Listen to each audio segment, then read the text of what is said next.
You ask Tiger to solve. This deals with linear equations with one unknown. The final result is x equals -4.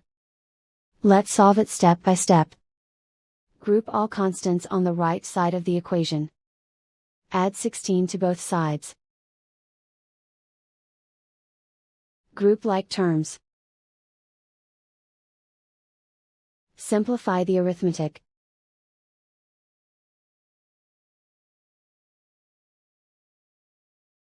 Isolate the x. Divide both sides by -8.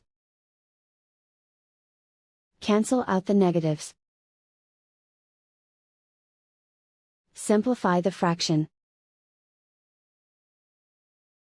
Move the negative sign from the denominator to the numerator.